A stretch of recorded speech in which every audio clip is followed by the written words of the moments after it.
कई बार कई ऐसी ऐसी चीज़ें होती हैं कि जिसे सोचने के बाद या जिस पर आप ध्यान से गौर करें तो उसमें बहुत सारी चीज़ें निकलेंगी। आपको लगता है ये नहीं होना चाहिए, ऐसा होना चाहिए। जैसे लव मैरिज की बात कर लीजिए, बहुत सारे लोग घर वालों की मर्ज़ी के खिलाफ शादी करते हैं।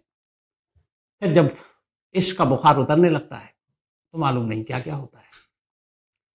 आज की कहानी एक ऐसी साजिश की कहानी है कि इसमें जो क्राइम हुआ वो तो खौफनाक है ही है, लेकिन इस क्राइम को करने की जो वजह थी वो उससे कहीं-कहीं ज़्यादा खौफनाक है।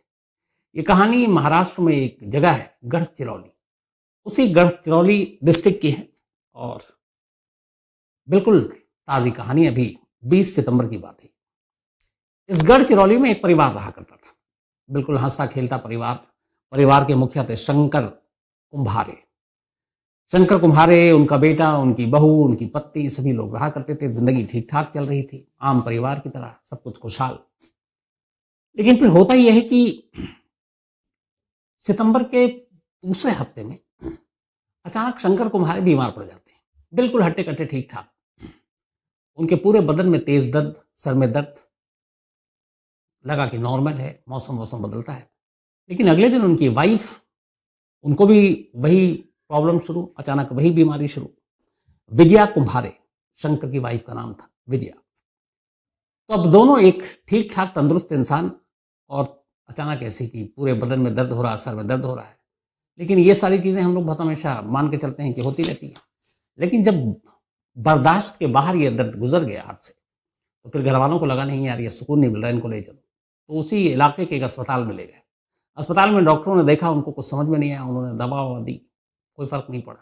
फिर उनको कहा गया कि इलाके के बड़े अस्पताल में ले जाते हैं। फिर इलाके के बड़े सरकारी अस्पताल में ले गए, लेकिन वहाँ जाने के बाद भी कोई फ़र्क नहीं पड़ा। इसके बाद ये हुआ कि नागपुर रेफ़र कर दिया गया और डॉक्टरों को कुछ समझ में नहीं आ रहा दोनों की बीमारी क्या है। नागपुर भेज दिया गया, लेकिन कोई आराम नहीं, कोई राहत नहीं, कोई हालत में सुधार नहीं। और ये होते-होते तारीख़ आई 20 सितंबर, 20th सितंबर। 20th सितंबर को अचानक शंकर कुम्हारे की डेथ हो गई। तो यहाँ मौत का रहस्य, परिवार के 5-5 लोगों की जान। जान की वजह क्या है? परिवार पर एक गम का पहाड़ टूट पड़ा। लेकिन ये तो शुरुआत थी। अभी शंकर कुम्हारे की मौत के सदमे से परिवार उबरा भी नहीं था कि अचानक 26 सितंबर को, 20 तारीख को शंकर कुम्हारे की मौत हुई और उसके बाद उनकी पत्नी, जिनका नाम विद्या कुम्हारे, बल्कि विजया कुम्हारे, उनकी मौत हो गई। अब कुछ दिनों के अंदर अंदर पति पत्नी दोनों की एक घर के अंदर मौत और अजीब बीमारी जिसको कुछ समझ में नहीं आया, तेज बदन, हाथ में दर्द। लोगों को लगा कि पता नहीं कुछ हो सकता है, रिश्तेदारों को भी मातम पुरसी के लिए बहुत तमाम रिश्तेदार भी घर आने शुरू हुए। लेकिन अभी लोग जैसे ही घर आने शुरू हुए, तभी जो शंकर कुम्हारे का बेटा था, अब उसको सेम वही तकलीफ शुरू हो गई। उसके हाथ पैर में भी दर्द, उसके सर में भी दर्द, और कोमल उसका नाम, बल्कि बेटी शंकर कुम्हारे की, शादीशुदा बेटी, उसके भी तमाम वही तकलीफें। बर्दाश्त हुआ नहीं, उसको भी अस्पताल में ले जाया गया। वहां ले जाने के बाद उसकी भी अब हालत ठीक नहीं। अब वो अस्पताल में है, इसी दौरान में पता चला कि शंकर कुम्हारे की साली, यानी कि उनकी बेटी की मौसी, उसे भी सेम वही बीमारी, हाथ पैर में अचानक दर्द, सर में दर्द। तो अब ये एक ही घर के अंदर चौथा पेशेंट, चौथी मरीज, एक ही सिम्टम, एक ही तरह की बीमारी। क्योंकि उधर माँ बाप की डेथ हो गई थी, शंकर और उनकी पत्नी की, विजया की, तब उनकी बेटी और फिर मौसी बेटी की ये बीमार पड़े। तो लगा कि क्या अचानक इस घर में हो गया है। लेकिन इसके बाद यहीं पे मामला रुका नहीं। अब जो उनकी मौसी थी, उनके एक और बच्चे, उसकी भी तबीयत वैसे ही बिगड़ने लगी, सेम सिम्टम। अब 2 लोगों की मौत हो चुकी है एक ही तरह की बीमारी से, और 3 लोग अब उसी बीमारी के चपेटे में हैं और तीनों अस्पताल में। और पिछला ये इतिहास ये बता रहा है कि वो भी अस्पताल में गए, 3-3 अस्पताल बदला, लेकिन कोई फर्क नहीं पड़ा, हालत में कोई सुधार नहीं आई। तो आखिर ऐसी कौन सी रहस्यमय बीमारी थी? अभी घर वाले और पूरा मोहल्ला, रिश्तेदार सब परेशान ही थे कि अलग अलग अस्पतालों में, घर में देखो इतना बड़ा हादसा हुआ, घर के 2 गार्जियन, माँ बाप की मौत हो गई, फिर उनकी बेटी, मौसी, बच्चे, इन सब की भी हालत खराब है। अब इसके बाद एक एक कर और खबर आनी शुरू हुई। शंकर की बेटी, उनकी मौत हो गई अस्पताल में, उनकी साली, उनकी मौत हो गई अस्पताल में, और एक बच्चा, उसकी भी अस्पताल में मौत हो गई। 20 सितंबर से शुरू हुआ ये मौत का सिलसिला 10 अक्टूबर तक चला। ये अभी अक्टूबर का महीना चल रहा है। अब 20 दिन के अंदर अंदर एक ही परिवार के 5 लोगों की मौत हो गई। पूरा परिवार, पूरा खानदान हैरान। डॉक्टर भी किसी की बीमारी के बारे में कुछ पता ही नहीं कर रहे। अब वहां ये रूमर फैल गया कि ये जादू टोना का मामला है, किसी ने झांक फूंक वूक मार रहा है, या फिर इनके ऊपर कुछ साया, जादू टोना किसी ने दुश्मनी में कर रखा हो। और आमतौर पर ऐसी चीजें बड़ी तेजी से फैलती हैं। शायद इसी चीज को मानकर सब खामोश हो जाते हैं। 5 मौत 20 दिन के अंदर, और सारे हट्टे कट्टे लोग, और एक ही तरह के सिम्टम, एक ही बीमारी, हाथ पैर और सर में दर्द, और उसके बाद एक एक करके दम तोड़ना। कोई भी अस्पताल उनकी बीमारी को पकड़ नहीं पाया। लेकिन अब हुआ ये कि 5 मौत के बाद शंकर का एक बेटा दिल्ली में नौकरी करता है। वो जब उसके पिता की मौत की खबर आई 20 सितंबर को, तो वो गढ़चिरौली पहुंच गया दिल्ली से। उसके बाद वहीं था। फिर माँ की मौत हो गई। तो माँ की मौत के बाद पिता और माँ सारे अंतिम संस्कार और बाकी सारी रस्में पूरी करने के बाद वो दिल्ली लौट आया। लेकिन जब वो दिल्ली लौटा तो अचानक उसे भी सेम वही बीमारी शुरू हो गई। हाथ पैर में दर्द, सर में दर्द, अचानक। अब उसे ये पता था उसके माँ बाप को क्या हुआ था। अब वो घबरा गया। उसने अपने घर में बताया, अपने भाई को बताया। इसके बाद घबराहट में उसने दिल्ली के एक अस्पताल में जाकर खुद को एडमिट करा लिया। अब गांव तक ये खबर पहुंची। अब हड़कंप मच गया कि अब तक जो जो लोग इस बीमारी की चपेट में आए सारे मारे गए। अब ये बेटा है घर का, लगता है अब इसकी बारी है। इस दौरान में एक इनके दूर के रिश्तेदार थे, वो गांव आए थे मातमपुरसी के लिए। मातमपुरसी के बाद वो चले गए। जाने के बाद अचानक उनकी भी वही हालत, सारे हाथ पैर में दर्द, सर में दर्द। अब घबराहट में, चूंकि सच्चाई सब पूरे ये फैल चुकी थी बात, वो भी अस्पताल में दाखिल। एक ड्राइवर था जिनके एक रिश्तेदार जो मातमपुरसी के लिए आए थे, वो भी साथ आया था, 2-3 दिन घर पे रहा था। वो ड्राइवर वापस लौटा अपने इलाके में, सेम सिम्टम उसको भी शुरू। 5 मौत हो चुकी है। 3 लोग जो करीब उस घर में रहे, अब उन तीनों को यही सिम्टम। अब समझ में नहीं आ रहा है कि ये हुआ क्या अचानक। और अब हर की नजर ये है कि ये जो बाकी 3 हैं, इनका क्या होगा। 5 मौत हो चुकी, क्या 8 होगी। इसी दौरान में इसी घर में जो घर की बहू थी, उनकी एक मामी, उनकी मामी का हस्बैंड, वो भी आया था मातमपुरसी के लिए। उसे भी सेम सिम्टम, वो भी जाकर अस्पताल में भर्ती हो गया। तो अब 9 हो गए ये केस। 5 की मौत हो चुकी, 4 और। कुछ समझ में नहीं आ रहा। झाड़ फूक की बात लोकल थाने तक पहुंची। पुलिस वालों ने कहा इस इलाके में ऐसा होता है, लेकिन ये हो सकता है कोई रहस्यमय बीमारी हो। फिर भी पुलिस ने कहा कि चलो जहां जहां पोस्टमार्टम हुआ उसकी रिपोर्ट देखते हैं। अब जो पोस्टमार्टम रिपोर्ट मंगाई पुलिस ने, क्योंकि 5 मौत रहस्यमय तरीके से हुई थी और लोगों की खानापूसी, लोगों की बातें पुलिस तक पहुंची। पुलिस ने खुद इसको इन्वेस्टिगेट करना शुरू किया, क्योंकि अभी तक कोई मानकर नहीं चल रहा कि इसके पीछे कोई साजिश हो सकती है। तो 5 जो मौत हुई उसकी पोस्टमार्टम रिपोर्ट आई। पुलिस रिपोर्ट देखकर चकरा गई। पोस्टमार्टम रिपोर्ट में ये लिखा है कि इन 5 की मौत दिल का दौरा पड़ने से हुई और ऑर्गन फेलियर से हुई। अब सवाल ये था कि 5 की उम्र अलग अलग, 5 किसी बीमारी से ग्रसित नहीं है। अलग अलग वक्त में एक ही परिवार के 5 लोग जो एक ही घर में हैं, एक ही तरीके से मौत कैसे हो सकती है। हार्ट फेलियर और मल्टीपल ऑर्गन फेलियर, यानी कि मानव अंगों ने काम करना बंद कर दिया। अब इस रिपोर्ट को देख के पुलिस और उलझ गई। पुलिस ने डॉक्टरों को कांटेक्ट किया, बोला कि ये क्या है। डॉक्टर मौत की और कोई वजह बता नहीं रहे। अब ये ऐसी वजह है जिस वजह पे कोई शक भी नहीं किया जा सकता। दिल का दौरा पड़ने से किसी की मौत हुई, रिपोर्ट में आ गई, तो आप क्या शक करोगे। किसी अंग ने काम करना बंद कर दिया, तो आप क्या शक करोगे। तो पुलिस को लगा कि सही मानों में ये, हालांकि ये तो हो रहा है डाउट, यार 5 लोगों की एक ही तरीके से मौत, और सारे एकदम तंदुरुस्त, ठीक ठाक, कुछ गड़बड़ है। अब इधर ये है कि जो बाकी 4 लोग बीमार हैं, सारी दुआएं मांगी जा रही हैं कि वो ठीक ठाक हों, उनका इलाज चल रहा है। इसी दौरान में पुलिस ने जब ये सारी चीज़ें देखी तो एक डॉक्टर ने कहा कि इन सभी के लिप्स थोड़े थोड़े से काले थे, और बाकी कोई ऐसी चीज़ हमें नज़र नहीं आ रही है कि जिससे हम डाउट करें। लेकिन पुलिस को लगा कि नहीं, कुछ तो गड़बड़ है, क्योंकि अगर इस रिपोर्ट में मौत की वजह तो क्लियर नहीं थी, लेकिन एक तरह से मौत सभी की हुई, अलग अलग उम्र के लोगों की, ये एक डाउट क्रिएट हो गया पुलिस के लिए। और ये गढ़चिरौली पुलिस ने बड़ा मतलब दिमाग लगाया इस पर खुद से। आमतौर पर ऐसे केस को पुलिस भी कहती चलो छोड़ो, पुलिस ने कहा कुछ तो गड़बड़ है। अब पुलिस ने पूरे परिवार की कुंडली खंगालनी शुरू की, जाकर अब उस घर में पूछताछ करने का फैसला किया। परिवार में बचा ही कौन, एक बेटा वहां एडमिट है, घर में एक बहू थी। पुलिस की टीम पहुंची, पढ़ी लिखी बहू। जब पुलिस वहां पहुंची, अब चूंकि घर में एक परिवार में 5 लोगों की जब मौत हो जाए और 3-4 लोग एडमिट हों, तो आप उस घर के लोगों की हालत समझ सकते हैं। तो उसमें भी पुलिस भी होती है, इंसान है, कैसे बात करे, क्या पूछे। लेकिन फिर भी पुलिस को अपनी ड्यूटी निभानी थी, उसने पूछताछ की। लेकिन जब पूछताछ करने लगी तो पुलिस ने देखा कि यार ये जो घर की बहू है, इसका रवैया बड़ा अजीब लग रहा है। मतलब सास ससुर, कई लोगों की मौत हो गई, वो बहुत नॉर्मल बात कर रही है। दूसरा, उसको हेल्थ को देख करके ये बिल्कुल ठीक ठाक है। अब यहाँ पर यह था कि अगर इस घर में जादू टोना टोटका भूत प्रेत जो भी है या कोई और चीज है, एक एक कर लोग बीमार पड़ रहे हैं। जो दूर से मातम पुरसी के लिए आए वो भी लौटकर बीमार पड़ गए। लेकिन उसी घर में उसी छत के नीचे रहने वाली ये इकलौती ऐसी बहू है, इकलौती ऐसी इंसान है जो बिल्कुल फिट है। तो ऐसा कैसे? अगर किसी एक घर में कुछ किया गया हो तो सभी शिकार बनेंगे, लेकिन ये बहू कैसे बच गई? अब यहां पर पुलिस को डाउट पहली बार हुआ। लेकिन हालात ऐसे थे कि उससे सख्ती से कुछ पूछताछ नहीं कर सकते थे। पुलिस ने अपनी टीमें लगाई अलग अलग और इस बहू के बारे में अब जानकारी इकट्ठी करनी शुरू की कि आखिर ये है कौन। तो जब इकट्ठी करनी शुरू की तो बड़ी अजीब अजीब चीजें सामने आई।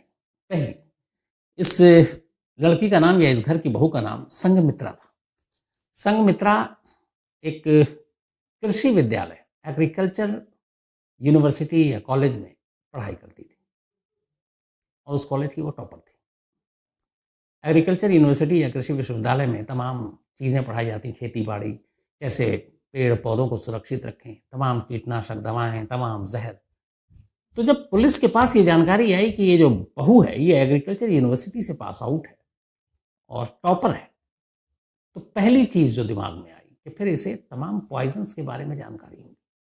अब ये जितनी भी मौत हुई, मल्टीपल ऑर्गन फेलियर और ये, दुनिया में ऐसे बहुत तरह के जहर हैं जिनको पकड़ना बड़ा मुश्किल काम होता है। इसीलिए किसी पोस्टमार्टम रिपोर्ट में पॉइजन नाम की तो चीज ही नहीं आई। अब एक तरह से मौत, तो ये कड़ी कहीं जुड़ गई, अचानक क्लिक कर गई। फिर पता क्या कि ये संघमित्रा यहाँ कैसे आई, इस घर की बहू कैसे बनी। तो पता चला कि कॉलेज टॉप करने के बाद एक लड़के से उसको प्यार हो गया और वो लड़का ऐसी शंकर का बेटा था। लेकिन दोनों की कास्ट और अलग अलग चीजें थी। तो शंकर के घर वालों को तो आपत्ति नहीं थी, लेकिन जो लड़की है संघमित्रा, इसके घर वालों को इस रिश्ते से ऑब्जेक्शन, आपत्ति थी। संघमित्रा ने घर वालों की मर्जी के खिलाफ जाकर शंकर के बेटे से शादी कर ली। ससुराल आ गई। माँ बाप को यह शादी इतनी बुरी लगी कि संघमित्रा के माँ बाप ने नाराजगी में कि उनकी बेटी ने ऐसा कदम उठाया, उनके गांव में उनका सर झुक गया। शर्म के मारे उनके हिसाब से या सदमे में उनकी बेटी ने उनका कहा नहीं माना और अपनी मर्जी से शादी कर ली। संघमित्रा के माँ बाप दोनों ने सुसाइड कर लिया, दोनों ने अपनी जान दे दी। जब जान दी संघमित्रा को, तब उसके बाद पहली बार थोड़ा सा एहसास हुआ कि उसने शायद गलत कदम उठाया। उसे माँ बाप की मर्जी के खिलाफ शादी नहीं करनी चाहिए थी। लेकिन अब ये तो हो चुका था, अब वो ससुराल आ गई। अब ससुराल में रहने लगी। एक लड़की जो ससुराल आती है, बहुत सारे रंग ढंग, आपको रहन सहन, कस्टम, बहुत सारी चीज़ों के साथ आपको एडजस्ट करना होता है। मैं समझौता नहीं कहूँगा, एडजस्ट। कि आपकी एक आज़ाद ज़िंदगी अलग होती है, लेकिन जब आप ससुराल में होते हैं तो आपके रिश्ते नाते, सास ससुर ननद, ये सारी चीज़ों को निभाना होता है। तो जो संघमित्रा थी वो इसमें एडजस्ट नहीं कर पाई। जब एडजस्ट नहीं कर पाई तो थोड़ा सा मनमुटाव शुरू हो गया। अब मनमुटाव शुरू हुआ तो फिर उसे एहसास होने लगा कि क्या उसने गलत कदम उठाया। उधर उसकी शादी की वजह से उसके माँ बाप ने खुदकुशी कर ली थी, ये बात हमेशा उसके दिमाग में रहती थी। तो इन सारी चीजों ने मिलकर धीरे धीरे उसे एक अजीब इंसान बना दिया।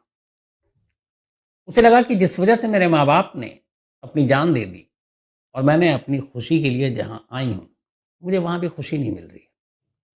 और शायद इन सब चीज़ों के लिए बहुत तरह के रास्ता निकाल सकती थी, लेकिन उसने कहा कि नहीं, ये गलत किया है। उसके बाद उसने एक खौफनाक फैसला लिया। उसने कहा कि अब मेरे माँ बाप की आत्मा को शांति तभी मिलेगी जब मैं इन लोगों को एक एक कर मार दूँ। अभी पता नहीं कहाँ, कैसे, क्या वजह, कितना आप इसको जस्टिफाई, मतलब एक बेवकूफ़ी वाली बात, लेकिन वो कहते हैं कि जब क्राइम करता है तो आदमी दिमाग अंधा हो जाता है। इस दौरान में उसकी एक मामी है, मामी भी उसको मिलती है, और मामी का इशू ये था कि जिस जगह पे शादी की थी संघमित्रा ने, वहां पे कुछ जमीन का झगड़ा चल रहा था संघमित्रा के ससुराल वालों से।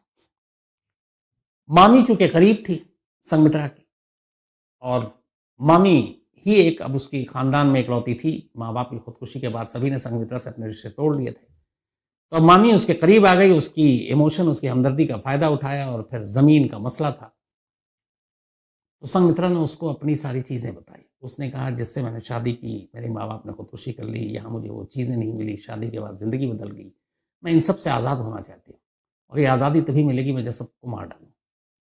मामी का भी इसमें भला हो रहा था कि सब मर जाएंगे तो जो ज़मीन का झगड़ा है वो सब खत्म, ज़मीन हमारे से आएगा। मामी ने कहा ठीक है, मैं तुम्हारे साथ हूँ। अब चूंकि संघमित्रा एग्रीकल्चर यूनिवर्सिटी से पढ़ी थी, सारे पॉइजन के बारे में जानकारी थी, नाम नहीं लूंगा, उसने एक पॉइजन को चुना। वो ऐसा पॉइजन था जो गंधहीन था, जिससे कोई स्मेल नहीं आती थी, जो रंगहीन था, जिसको किसी भी चीज़ में मिला दो उसका रंग दिखाई नहीं देगा, पानी में मिला दो तो पानी लगेगा। तो वो चूंकि एक एग्रीकल्चर यूनिवर्सिटी की थी और कीटनाशक और ऐसे जहर के बारे में जानकारी थी, तो उसने ऐसे ही एक पॉइजन को चुना। पॉइजन को चुनने के बाद अब उसका काम ये हो गया कि वो हर दिन थोड़ी थोड़ी मात्रा में पानी में, खाने में, चाय में, हर चीज़ में वो मिलाकर घर के जितने मेंबर थे सबको देती रहती। इत्तेफाक से शंकर की जो साली थी वो आई हुई थी सितंबर में, वहीं रह रही थी, उसने उनको भी देना शुरू किया, उनका बच्चा था उसको भी देना शुरू कर दिया, माँ बाप को भी दिया। पति घर में था नहीं, बाहर रहता था, भाई एक दिल्ली में रहता था, तो इन सबको देना शुरू कर दिया। धीरे धीरे धीरे उस जहर का असर होना शुरू हुआ, और सेकंड वीक ऑफ अक्टूबर, अक्टूबर के दूसरे हफ्ते में उस जहर ने अपना असर दिखाना शुरू किया। उसके सिम्टम वही थे जो शुरू में आपको बताए। इसके बाद एक एक कर 20 दिनों के अंदर संघमित्रा और उसकी मामी ने मिलकर 5 लोगों का कत्ल कर दिया। बाद में चूंकि अब ये पता चल गया कि ये पॉइजन था, तो जो और लोग अस्पताल में थे वहाँ फौरन खबर की गई। तो अब तक तो यही पता नहीं था ये बीमारी क्या। अब जब पता चला कि इस नाम का ये पॉइजन दिया गया, तो डॉक्टरों को जब पता चला, उन्होंने उस हिसाब से उसकी ट्रीटमेंट शुरू की। तो अभी जो लेटेस्ट है वो रिपोर्ट वो ये है कि जो लोग, खासतौर पर 3 जो अस्पताल में हैं वो ठीक है, एक चौथा जो है वो इसी संघमित्रा की मामी का पति था। और ये जब सारी चीज़ें एक एक कर जब बाकी लोग एडमिट होने लगे, तो अचानक एक दिन उसने भी कहा कि मुझे ऐसी सिम्टम आ रहा है, हाथ पैर में, सर में तेज दर्द हो रहा है। सब लोग घबरा गए। अब उसको ले जाकर अस्पताल में एडमिट करा दिया। अब पुलिस जो तफ्तीश कर रही है, तो जब डॉक्टरों से पूछताछ की तो पता चला कि ये तो नॉर्मल है। तो ये ड्रामा करने के लिए अस्पताल में एडमिट हो गया कि मैं भी इसका शिकार हूँ। तो अब पुलिस फिलहाल ये जांच कर रही है कि क्या संघमित्रा और उसकी मामी के अलावा उसका जो मामा है, ये भी इस साजिश का हिस्सा है। क्या इसे पूरी जानकारी थी, या पहले थी या बाद में थी। तो उसी के बाद फिर उसकी गिरफ्तारी का भी जो है वो बारी आएगी। फिलहाल संघमित्रा और उसकी मामी दोनों पुलिस कस्टडी में। तो ये केस परसों ही खुला है, क्योंकि अक्टूबर में ही ये सारी चीज़ें, 20 सितंबर से शुरू हुई, 10 अक्टूबर तक मौत का सिलसिला चलता रहा।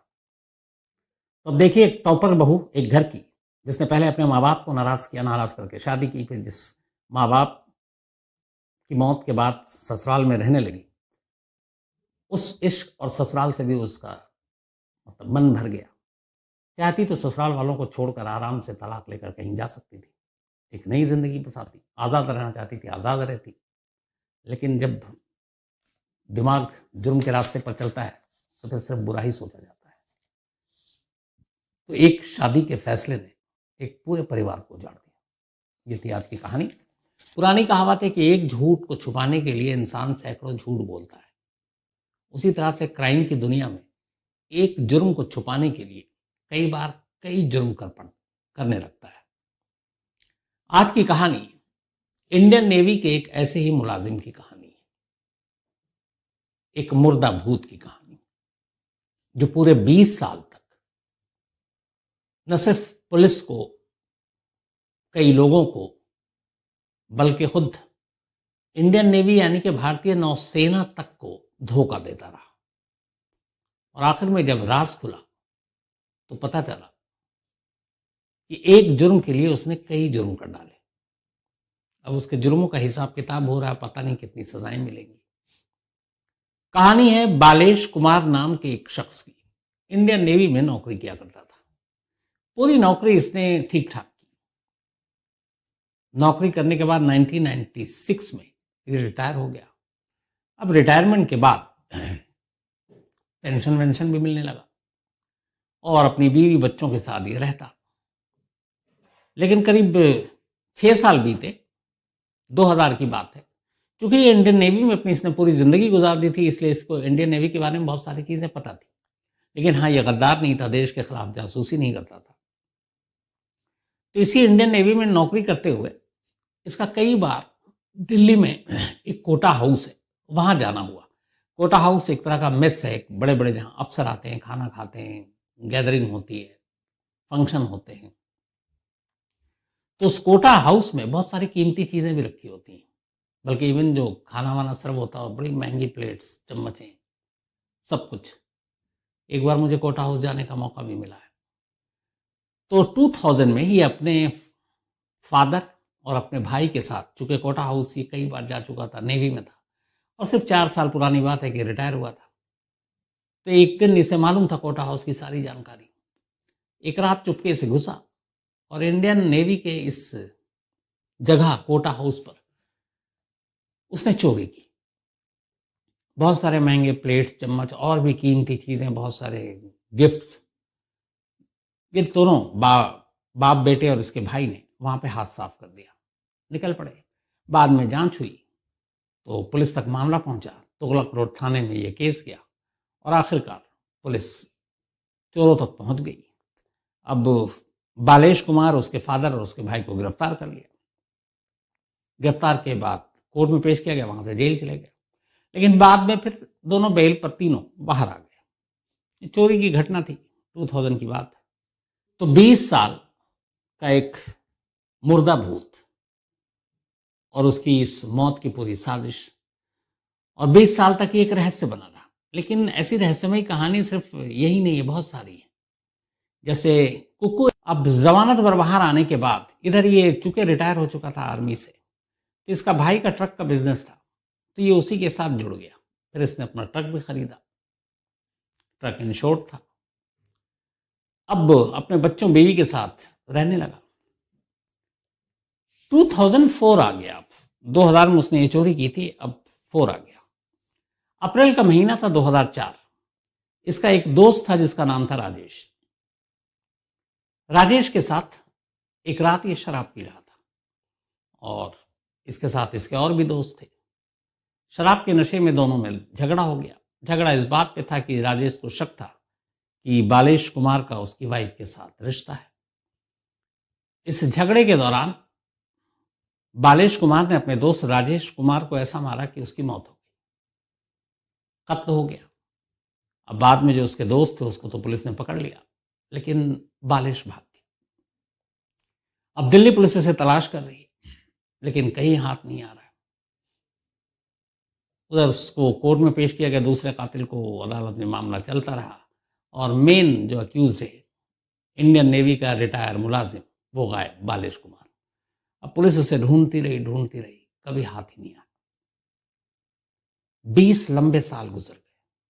2004, अब ये 2023 है और अप्रैल के महीने से वो गायब था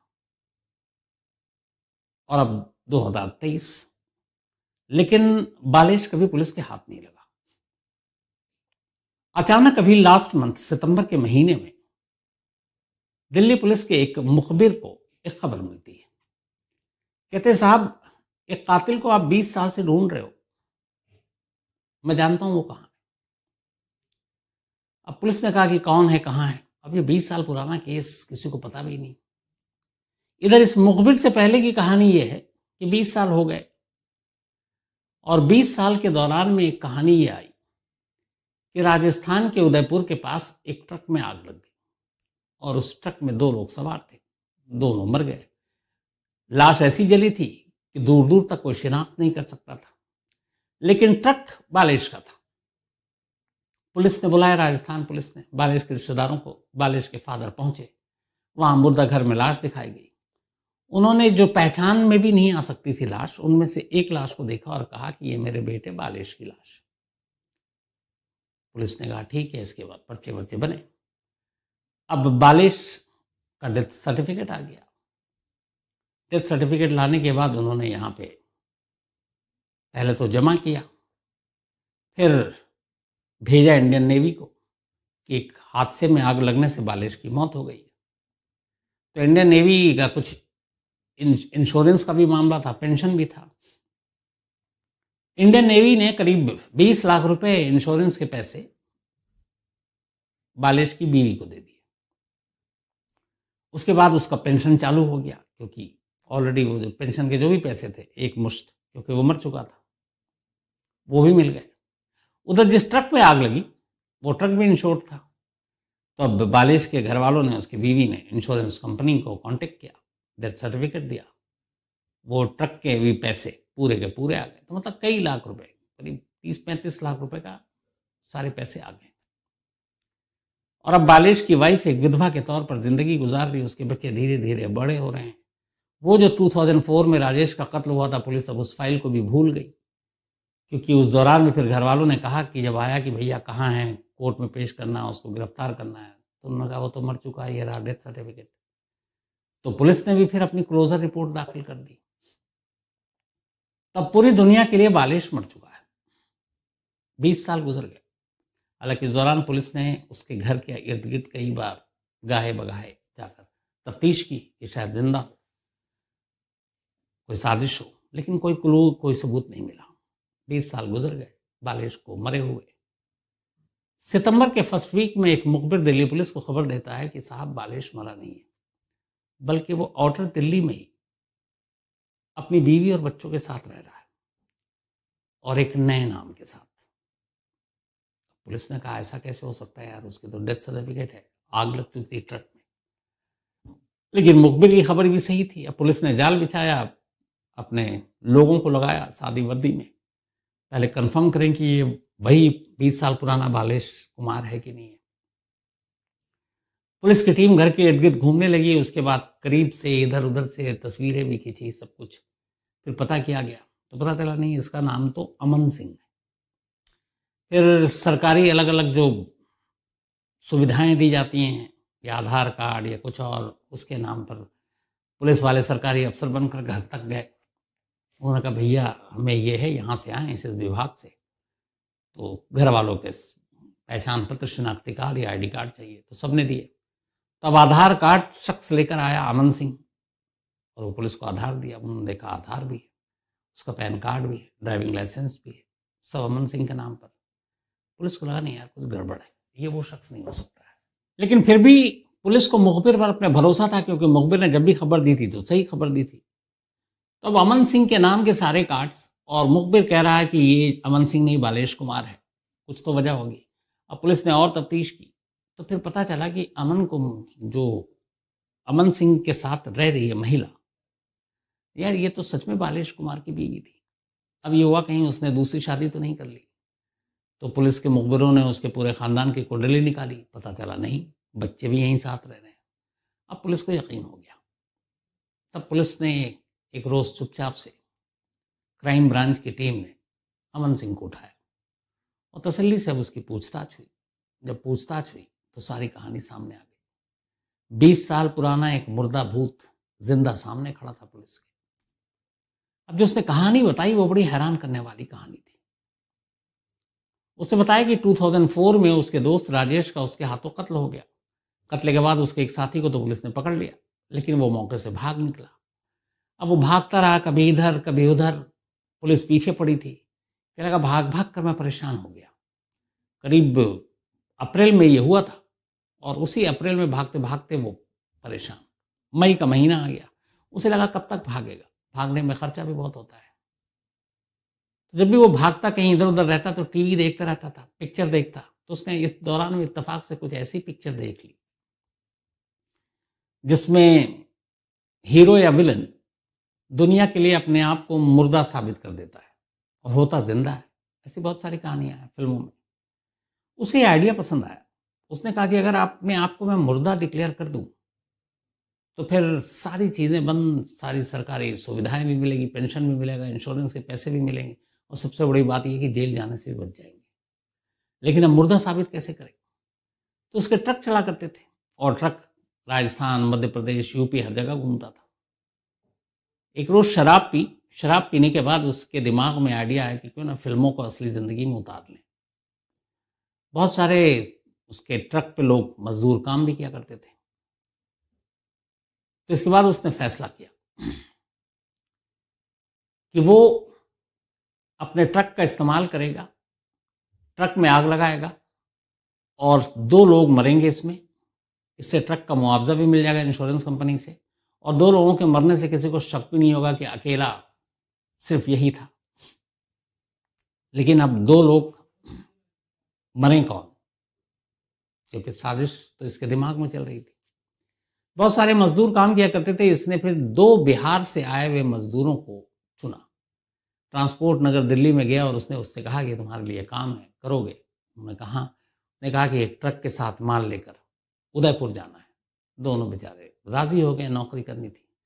उसके बाद 1 मई 2004 यानी पहला कत्ल करने के लगभग 20-25 दिन के बाद ही उसने दोनों मजदूरों को बुलाया और फिर ट्रक में बिठाया और अपने साथ लेकर राजस्थान निकल पड़ा।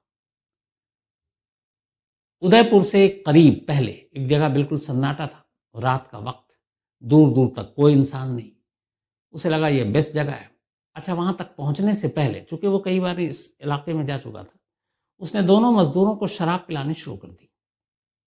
वो भी खुश, सफर था लंबा और वो खुद गाड़ी चला रहा है और ये बेचारे बैठे हुए हैं। तो उन्होंने कहा ठीक। तो उसने जानबूझकर उनको खूब शराब पिलाई कि वो होश में ही ना हो। और उदयपुर से करीब आते आते वो सुनसान जगह, दोनों शराब के नशे में चूर लुढ़क गए। जब वो लुढ़के तब इसने उन दोनों के हाथ पैर बांध दिए।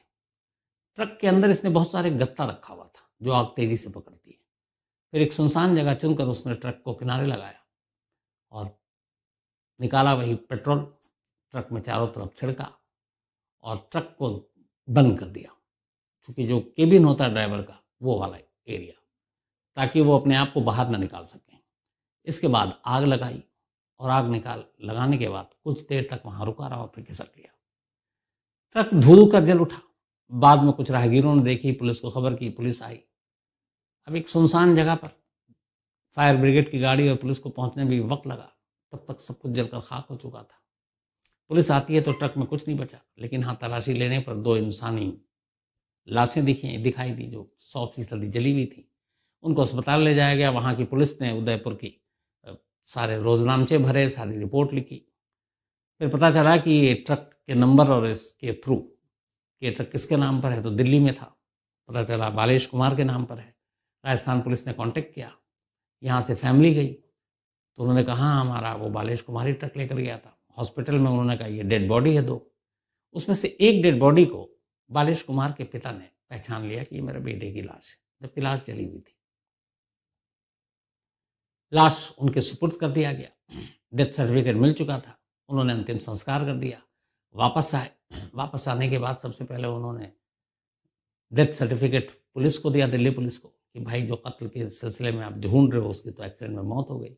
पुलिस ने राजस्थान पुलिस से कांटेक्ट किया। उन्होंने कहा हाँ जी, ये ट्रक और इसी नंबर का।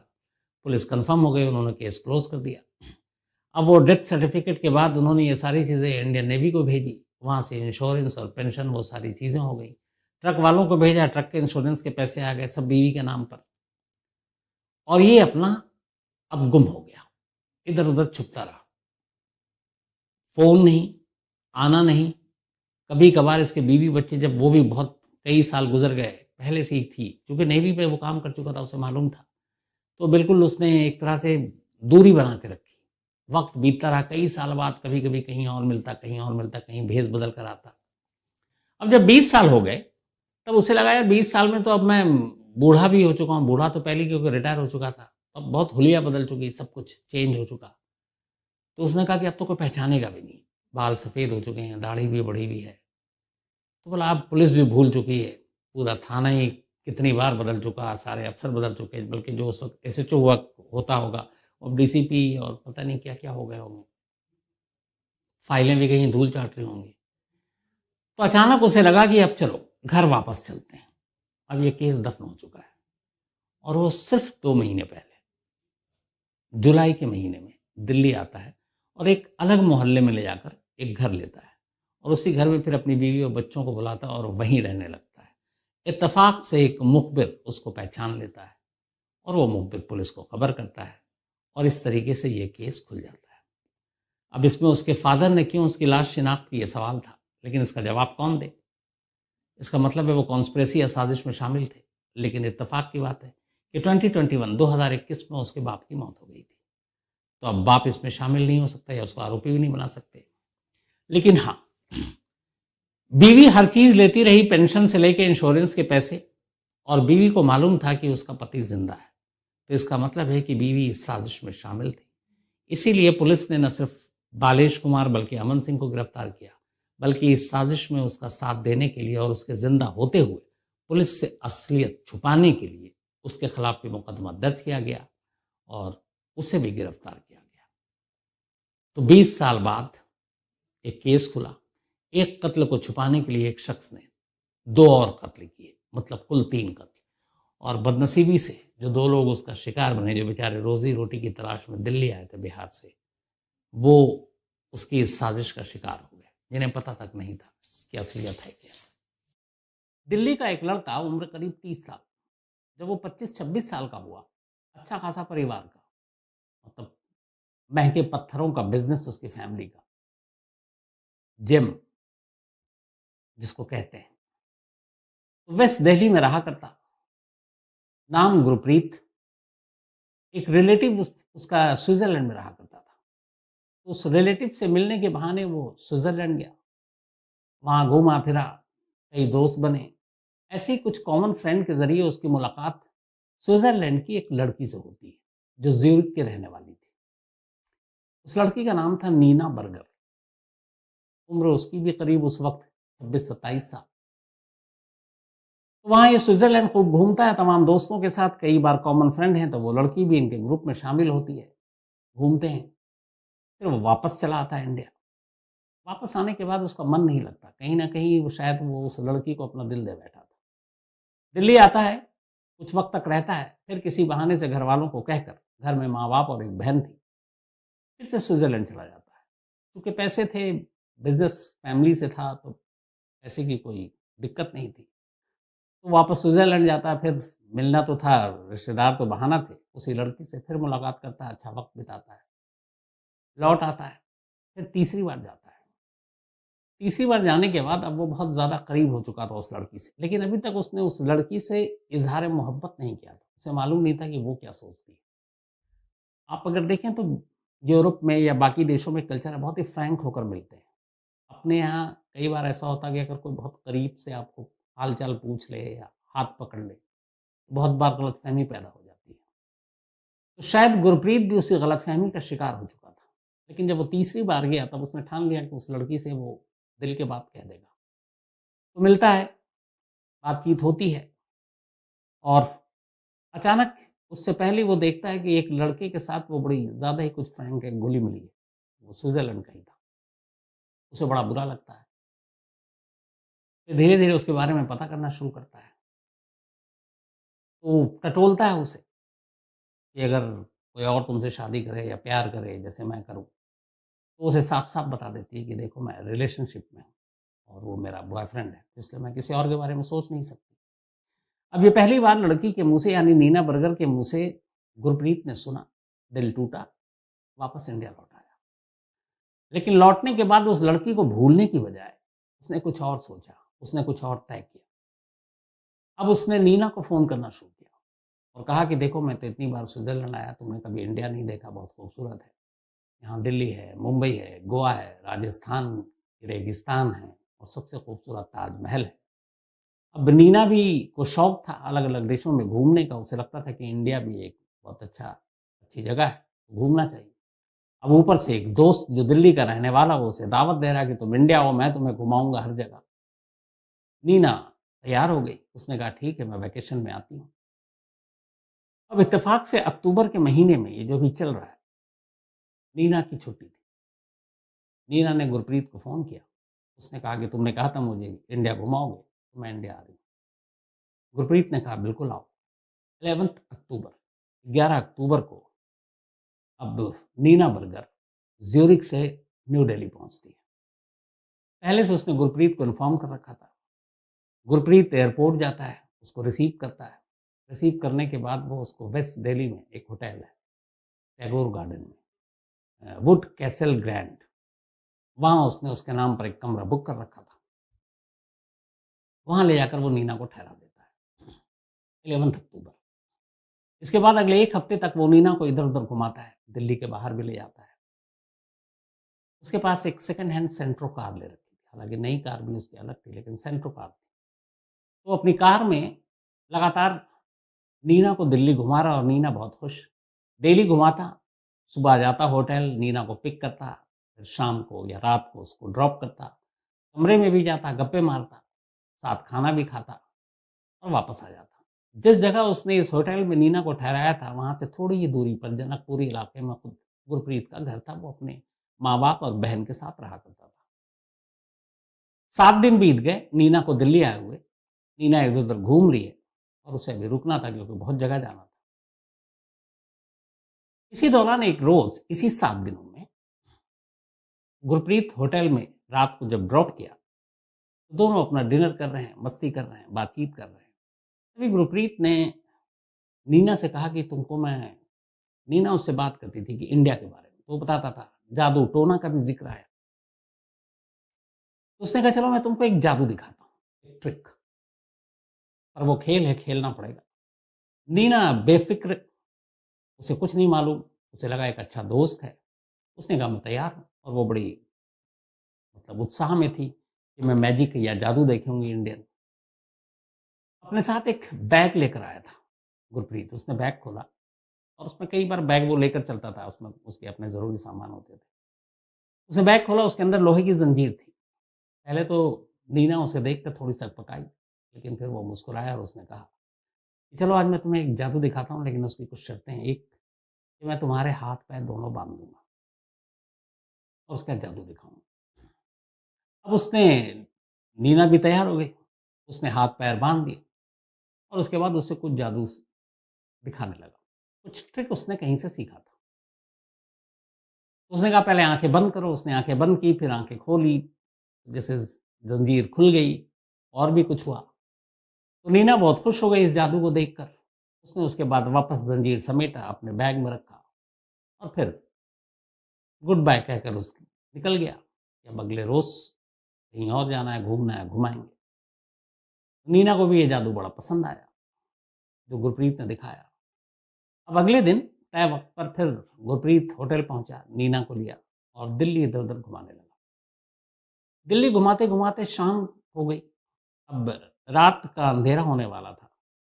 तभी वो पहुंचता है जनकपुरी इलाके में, क्योंकि जनकपुरी इलाके में ही वो रहा करता था। जनकपुरी इलाके में पहुंचता है, और रात का वक्त 18 तारीख, 18 अक्टूबर, 7 दिन हो चुके थे नीना को आए हुए। एक जगह सुनसान सड़क, ट्रैफिक बहुत कम, वहां वो अपनी गाड़ी सड़क किनारे रोक देता है। उसके बाद गप्पे मारने लगता है। फिर गप्पे मारते मारते पहले आसपास का माहौल देखता है, देखता दूर दूर तक कोई है नहीं। उसकी गाड़ी का शीशा भी ऐसा था कि उसने काला कर रखा था। अब दिल्ली में आजकल मौसम भी थोड़ा सा बदल गया, थोड़ी थोड़ी ठंड होने लगी है, तो लोग भी वो सुनसान इलाका, कोई देख नहीं रहा कौन कहाँ खड़ा है। थोड़ी देर की गप्पों के बाद अचानक गुरप्रीत नीना से कहता है कि चलो एक और नया जादू तुमको दिखाता हूँ। तो जादू का खेल खेलते हैं। नीना चूंकि होटल में उसके साथ जादू का खेल खेल चुकी थी, और उसे मालूम था कि ये 2-3 मिनट का खेल होता है, वो तैयार हो गई। उसने कार की पिछली सीट पर रखे अपने बैग को खोला, और फिर से एक लोहे की जंजीर निकाली। इससे भी नीना वाकिफ थी, क्योंकि पहले वो उसके हाथ पैर बांध चुका था। नीना ने खुद ही अपने हाथ आगे कर दिए। उसने दोनों हाथ दोनों पैर बांध दिए। पहले हो चुका था इसलिए नीना को कुछ अटपटा लगा नहीं। अब उसने कहा कि नीना को आंखें बंद करो। नीना पहले भी आंखें बंद कर चुकी थी। उसने आंखें बंद की। अब चूंकि नीना के दोनों हाथ और पैर जो है वो जंजीर से बन चुके हैं, तो वो बेबस है, जैसे होटल में भी थी। इस बार हाथ पैर बांधने के बाद जब उसने कहा कि नीना आंखें बंद करो, नीना ने आंखें बंद की। अचानक फिर उसे एहसास हुआ कि उसके गर्दन पर दो हाथें बड़ी तेजी से, बहुत जोर से उसके गले को दबा रही। उसने कहा भी कि दर्द हो रहा है, लेकिन जादुई ट्रिक का रिहर्सल पहले हो चुका था। अब असली कहानी होनी थी। गुरप्रीत ने पूरी ताकत लगाकर अपने दोनों हाथों से उस बेबस नीना का गला दबाना शुरू कर दिया। अब गले से वो आवाज निकल नहीं रही थी, वो चीख नहीं सकती थी क्योंकि गले पे दो हाथ मजबूत। हाथ पैर वो मार नहीं सकती थी क्योंकि दोनों जंजीर से पहले ही बंधे हुए थे और उसने अपनी मर्जी से बंधवाए थे। गाड़ी के चारों शीशे बंद थे। चीख पुकार था नहीं। थोड़ी देर तड़पी और इसके बाद नीना ने दम तोड़ दिया। दिल्ली में बीच सड़क पर या सड़क किनारे खड़ी एक कार के अंदर स्विट्जरलैंड से आई एक लड़की का कत्ल हो चुका था और कत्ल करने वाला इसी दिल्ली का एक लड़का था। तो स्विट्जरलैंड से आई इस लड़की की मर्डर मिस्ट्री लाश दिल्ली की सड़क पर कार के अंदर और कार किनारे खड़ी हुई 2 दिनों तक, किसी को खबर तक नहीं हुई। अब कत्ल हो गया, अब आगे क्या? अब थोड़ी देर के लिए जब उसने देखा हिला डुला कर, वो बेसुध लुढ़क गई सीट पर। अब तक जो भी था उसके मन में गुस्सा, ये सारी चीजें गुरप्रीत के। जब कत्ल हो गया तो पहली बार उसके पसीने छूटे। उसे लगा कि ये उसने क्या कर दिया। कत्ल तो कर दिया, बचूं कैसे, लाश छुपाऊं कैसे। अब सारी चीजें उसके दिमाग में, वो डर गया कि अब पहले जब तक आप जुर्म नहीं करते तो लोग गुजर भी होते हैं, आप बेखौफ होते हैं।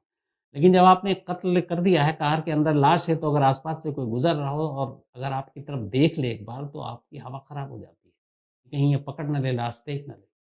वो बुरी तरह घबरा गया। उसी घबराहट में उसने कार से वहीं उतर गया, कार को लॉक किया, कार के अंदर वैसी लाश छोड़ी और वहां से तेज कदमों से चलता हुआ थोड़ी दूर गया। वहां एक ई रिक्शा मिला। ई रिक्शा पकड़कर वो अपने घर पहुंच गया और घर जाकर आराम से सो गया। अब पता नहीं नींद आई कि नहीं, लेकिन घर पे ही रहा। अब अगला दिन 19 अक्टूबर आया। तब लगभग 1.5 दिन से ज्यादा उसने टीवी खोला, सुबह के अखबार देखे कि शायद एक दिल्ली में किसी जगह पर लावारिस कार खड़ी हो और कार के अंदर एक विदेशी महिला की लाश मिली हो, ऐसी कोई खबर आएगी। लेकिन उसे बड़ा अफसोस हुआ, किसी अखबार में इस तरह की कोई खबर किसी पन्ने पर नहीं। उसने न्यूज़ चैनल लगाए, किसी न्यूज़ चैनल में ऐसी कोई खबर नहीं। उसने सोशल मीडिया पर देखा, उसमें कोई खबर नहीं। उसे बड़ा अजीब लगा, यार मैंने एक कार के अंदर कत्ल किया, कार वहीं खड़ी है, लाश वहीं छोड़ कर आया हूँ और कहीं खबर नहीं आ रही है। क्या हुआ, उस कार के साथ कुछ गड़बड़ तो नहीं हो गया? परेशान हाल ये 2 दिन हो गए इसी चक्कर में कि खबर आए खबर आए। लेकिन जब 2 दिन तक खबर नहीं आई तो गुरप्रीत ने कहा कि ऐसा क्यों हो रहा है कि इस कार और लाश की खबर कहीं है ही नहीं मीडिया में। तब वो घबराया, परेशान। उसने तय किया कि वो खुद एक बार उसी मौके पर जाएगा जहां उसने कार छोड़ी थी।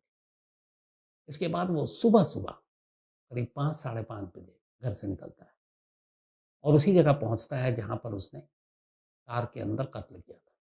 जब वो गया तो उसने पहले ही सुनसान जगह चुना था, इसलिए कत्ल किया था उस जगह पर। ट्रैफिक उस वक्त भी नहीं, इक्का दुक्का गाड़ियां गुजर रही। लेकिन वो हैरान जब उसने देखा कि कार ठीक उसी जगह खड़ी है जहां वो छोड़कर आया था उस रात। कार के करीब गया डरता हुआ, तो अचानक उसे बदबू आई। उसे लगा कि ये कार के अंदर से आ रही है। उसे लगा कि अगर ये बदबू तेज होने लगी तो आसपास के लोगों तक पहुंचेगी, राहगीर जो गुजरेंगे वो भी सुनेंगे और जब वो सूंघेंगे तो फिर कार तक पहुंचेंगे, फिर कार के पास आएंगे तो लाश भी मिलेगी और लाश और कार के जरिए हो सकता है पुलिस उस तक भी पहुंच जाए। तो वो घबरा गया। इसी घबराहट में फिर वो कार का दरवाजा खोलता और कार के अंदर बैठ जाता है। अच्छा, पहले से उसने बहुत सारी प्लानिंग कर रखी थी, घबराहट में नहीं किया। बदबू आ रही थी उसे, सबसे पहले तो ये लगा बदबू कैसे रोकें। उसने कत्ल के बाद की बड़ी चीज़ें जोड़ रखी थी, उसमें एक पॉलीथीन भी था। उसने बड़ी सी पॉलीथीन में किसी तरह से उस लाश को एडजस्ट किया और पॉलीथीन के मुंह पे टेप लगा दिया। अब बदबू थोड़ी कम हो गई। फिर उस गाड़ी को स्टार्ट किया। सुबह सुबह का वक्त था। अब वो इधर उधर घूमने लगा कि कहीं मौका मिले तो मैं इस लाश को ठिकाने लगा दूं। घूमते घूमते आखिरकार वो जनकपुरी बी ब्लॉक में ही एक एमसीडी का स्कूल है, म्युनिसिपल कॉर्पोरेशन ऑफ दिल्ली का। वो वहाँ गया, उसने देखा कि उस पूरी कॉलोनी में सन्नाटा है, कोई नहीं है गली में। और स्कूल के बैक साइड की जो दीवार थी, उसके पास थोड़ी-सी जगह थी। उसने वहीं पे कार रोकी और उसके बाद जिस तरफ लाश रखी थी, उसको उतर कर पॉलीथीन को वहीं पे निकाल कर धक्का देकर एक तरह से सड़क किनारे फेंक दिया। सड़क किनारे लाश फेंक कर इस स्कूल की दीवार के साथ तेजी से वो कार चलाता वहाँ से निकल भागा। भागने के बाद अपने घर पहुँच गया। अब पहली जगह जहाँ कार उसने खड़ी की थी और इस दूसरी जगह में बड़ा फ़र्क था। वो सुनसान इलाका था सड़क किनारे। ये एक बस्ती थी, एक कॉलोनी थी और उस कॉलोनी में लोग रहते थे। और जिस जगह ये कार फेंकी, इत्तेफ़ाक से जहाँ पे लाश फेंकी सॉरी, उस लाश के पास ही दीवार पर एक बोर्ड लगा हुआ था और वो बोर्ड ये था कि आप सीसीटीवी कैमरे की जद में, मतलब वहाँ कोई कैमरा लगा होगा। अब पता नहीं कोई प्रीत की नज़र उस बोर्ड पर पड़ी थी कि नहीं, लेकिन मुझे लगता है पड़ी होती तो शायद वहाँ पे लाश नहीं फेंकता। और वो भाग चुका था। इधर हुआ ये कि सुबह-सुबह उस कॉलोनी में एक दूध वाला दूध देने के लिए घर-घर में आया करता था। तो पहली बार सुबह आया 6 बजे के आस-पास, देखा कुछ नहीं है। उसी जहाँ पे लाश फेंकी उसके ठीक सामने एक घर। लेकिन करीब जब वो 8 सवा 8 के करीब आया तो उसने देखा कि इस घर के बाहर एक पॉलीथीन पड़ी है और बड़ी बदबू आ रही है। उसे लगा कुछ गड़बड़ है। उसने ठीक उसके ठीक जो घर थी, जहाँ पे लाश फेंकी थी, उस घर पे घंटी बजाई और उसने कहा कि ऐसे-ऐसे आपके घर के सामने एक पॉलीथीन पड़ी हुई है और मुझे लग रहा है इसमें लाश है। एक लेडी बाहर निकली, उन्होंने भी देखा बदबू और उन्हें भी पॉलीथीन के साइज़ से अंदाज़ा हुआ। तब तक 2-4 और गुज़रने वालों ने देखा। किसी ने पुलिस को फ़ोन कर दिया। सुबह 9 बजने से पहले-पहले अब दिल्ली पुलिस की एक टीम, सबसे पहले तो पीसीआर की टीम पहुँची। उसने टटोल कर देखा, पॉलीथीन खोला, मुँह टेप हटाया, तो हाथ-पैर दिखा। फ़ौरन आला अफ़सरों को फ़ोन किया, लोकल पुलिस स्टेशन को फ़ोन किया, पुलिस की टीम आई। पुलिस की टीम ने फिर बताया कि एक लाश है। जब लाश को निकाला तो देखा कि लाश लगभग सड़ चुकी थी, लेकिन लाश के हुलिये और रंग वगैरह से ही पता चल गया कि लाश किसी फ़ॉरेनर की है। अब एसीपी, डीसीपी तमाम लोग मौके पर भाग कर आए। पूरे इलाके को घेर लिया गया। फ़ॉरेंसिक की टीम पहुँची, लाश उठाया गया, लाश और पॉलीथीन की तलाशी ली गई, लेकिन ऐसी कोई चीज़ नहीं मिली जिससे लाश की शिनाख्त हो सके। नाम नहीं, कोई आईडी नहीं, कोई पासपोर्ट नहीं, किस देश की है ये भी पता नहीं। खैर पुलिस ने लाश को पोस्टमार्टम के लिए भेज दिया। अब पुलिस आस-पास के इलाकों की छानबीन करने लगी, पूछताछ करने लगी। इसी दौरान एक पुलिस वाले की नज़र उस दीवार के उस बोर्ड पर पड़ी जिस पे लिखा हुआ था कि आप सीसीटीवी कैमरे की निगरानी में हैं। जैसे ही देखा पुलिस, पहले तो पुलिस ने सोचा कि ये कौन बेवकूफ़ कातिल हो सकता है। सामने बोर्ड लगा हुआ है, बोर्ड चीख-चीख कर कह रहा है कि आप कैमरे की ज़द में हो और वो उसी के नीचे लाश फेंक कर जा रहा है। खैर पुलिस ने अब तमाम कैमरे को तलाश करना शुरू किया और आखिरकार एक कैमरा मिला। उस कैमरे में एक सेंट्रो कार व्हाइट रंग की गली के अंदर आती और जाती दिखाई दी। पहले पुलिस को लगा कि हो सकता है इस कॉलोनी के लोगों की कार हो। पुलिस ने अब लोगों से पूछताछ शुरू की कि ये कार सेंट्रो, ये नंबर किसी का है? पता चला उस पूरे इलाके में किसी का नहीं है। अब वो पूरी सड़क भी नहीं है, कॉलोनी की सड़क है। तो आमतौर पर वहाँ वही लोग आते हैं जो किसी के जानने वाले हों। तब ये ज़ाहिर हो गया कि ये कार कातिल की हो सकती है क्योंकि यहाँ किसी की तो थी नहीं। अब एक अच्छी चीज़ पुलिस के लिए ये हुई कि उस कैमरे ने कार को तो कैद किया ही, उसके रजिस्ट्रेशन नंबर को भी कैद कर लिया था। अब पुलिस के पास पहला क्लू था, कार का रजिस्ट्रेशन नंबर। रजिस्ट्रेशन नंबर के थ्रू जब पुलिस ने पता किया तो पता चला कि ये कार एक कार डीलर के नाम पर है। पुलिस की टीम फ़ौरन उस कार डीलर के पास पहुँची, लगा वही कातिल है। जब पहुँची और कार दिखाया तो कार डीलर ने पुलिस को और चौंकाया। बताया कि साहब इसी महीने अक्टूबर के फर्स्ट वीक में ये कार किसी शख्स ने खरीदा था। किसी ने खरीदा था, शख्स भी नहीं। पुलिस ने आजकल तो बड़ा मस्ट है कि आप कुछ भी खरीदते हो तो आधार कार्ड या कोई भी आईडी कार्ड देना होता है। तो पुलिस ने कहा ठीक है तुमने ये सेकंड, और उसने ये भी बताया कि जिसने खरीदा उसने हमें कैश पेमेंट किया था। पुलिस ने कहा किसको बेचा? क्योंकि कार खरीदने के बाद रजिस्ट्रेशन नंबर, नाम ये सब ट्रांसफ़र होता है, चेंज होता है। तब कार डीलर ने बताया कि हाँ, उसका आधार कार्ड है, जिसके नाम पर ये कार खरीदी गई है। जब वो आधार कार्ड देखा पुलिस ने तो वो आधार कार्ड एक लड़की का था। अब पुलिस उस आधार कार्ड पे पता भी होता है, पहुँची उस लड़की तक। पता चला कि वो लड़की एक सेक्स वर्कर है। पुलिस ने बोला कि ये कार है और तुमने खरीदी है अक्टूबर के फर्स्ट वीक में। लड़की ने कहा आधार कार्ड तो मेरा है, लेकिन ये कार मैंने अपने लिए नहीं खरीदी। उसने कहा फिर?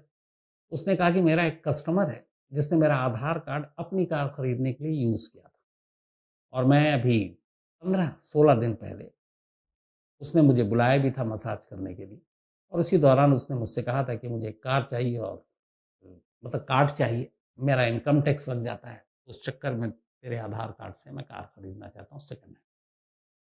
तो लड़की चूँकि उसे बहुत पहले से जानती थी, उसने कोई एतराज़ नहीं किया, अपना आधार कार्ड दे दिया। पुलिस ने पूछा कि जिसने आधार कार्ड लिया तुम्हारा कस्टमर है, ग्राहक है, तो तुम तो उसे जानती होगी। उसने कहा हाँ, वो जनकपुरी में रहता है। अब उस लड़की के जो बताए पते पर पुलिस की टीम उस जगह पहुंचती है जहां वो शख्स रहा करता था। जब वहां पुलिस गई तो पता चला ये घर एक जिम का बिजनेस करने वाली फैमिली का है। घर के अंदर पति पत्नी, उनकी एक बेटी और एक बेटा रहता है, और बेटे की उम्र 30 साल है, नाम गुरप्रीत। फैमिली वालों से पूछा गया ये कार किसने खरीदी। माँ बाप को तो उस कार की जानकारी ही नहीं थी, बहन को भी नहीं थी। गुरप्रीत समझ गया था पुलिस को देखकर, और लड़की पहले ही बता चुकी थी उसका नाम। पुलिस गुरप्रीत को लेकर थाने पहुंचती है। थाने जाने के बाद अब अपने अंदाज में गुरप्रीत से पूछताछ शुरू होती है। इसके बाद गुरप्रीत कहानी सुनाता है। पूरी कहानी यही थी, वो उस लड़की से प्यार करता था, वो लड़की किसी और से प्यार करती थी, उसका दिल टूटा, उससे बदला लेना चाहता था। बदला लेने के लिए उसे लगा कि स्विट्जरलैंड में जाकर कत्ल करेगा तो फिर वहाँ का कानून और बाकी चीज़ें यहाँ हो सकता बच जाए, और इसकी फिर उसने प्लानिंग करनी शुरू की। उसने सबसे पहले लड़की को बुलाया तो घुमाने के नाम पर, ताकि वो किसी की नज़र में ना आए। उसके पास अपनी एक नैनो कार भी और भी थी, तो उसके कार का नंबर हर जगह आएगा। तो उसने क्या किया कि एक कार खरीदी नीना के भारत आने से पहले, और उस कार में ही उसे घुमाता रहा। इसके बाद कत्ल कैसे करें, तो उसने कहा कि ऐसा हो कि मैं कत्ल भी कर रहा हूँ और सामने वाले को पता भी ना चले। तो जादू टोना और भारत के बारे में बहुत बातें कर चुका था, इसलिए उसने नीना को जादू टोना के बारे में बातें सुनाई, और वो बहुत एक्साइटेड होकर सुनती थी। एक रोज़ होटल में उसी ने इसका रिहर्सल किया, जंजीर से हाथ पैर बांधे, आंखें बंद की। वो चेक करना चाहता था कि वो तैयार होगी कि नहीं। वो आसानी से तैयार हो गई। फिर उसने कहा कि ऐसे ही करूँगा, और उसके बाद मौका मिलते ही एक रात उसी कार में जो उसने सेकंड हैंड खरीदी थी ले जाकर उसके हाथ पैर जंजीर से बांधे उसकी मर्जी से, और फिर उसका गला घोंट दिया। बहुत सारी चीज़ें हो सकती थी इसमें। एक लड़की थी जो किसी और से प्यार करती है, और ये ऐसा भी नहीं था कि मतलब ऐसा कोई प्यार पागल हो जाओ तुम। तो मना किया, ये अपनी एक नई दुनिया देख सकता था, किसी और के साथ प्यार कर सकता था, एक नई ज़िंदगी बसा सकता था। लेकिन मैं बार-बार कहता हूँ कि जब किसी को क्राइम करना होता है, जुर्म करना होता है, उस वक़्त उसका दिमाग काम करना बंद कर देता है और वो आगे-पीछे सोचता नहीं। तो यही हाल गुरप्रीत के साथ हुआ। गुरप्रीत के जब घर की तलाशी ली गई थी तो 2 करोड़ रुपए कैश मिले थे। अब उसके बाद पुलिस ये देख रही है कि इसका कोई और गलत धंधा भी नहीं है।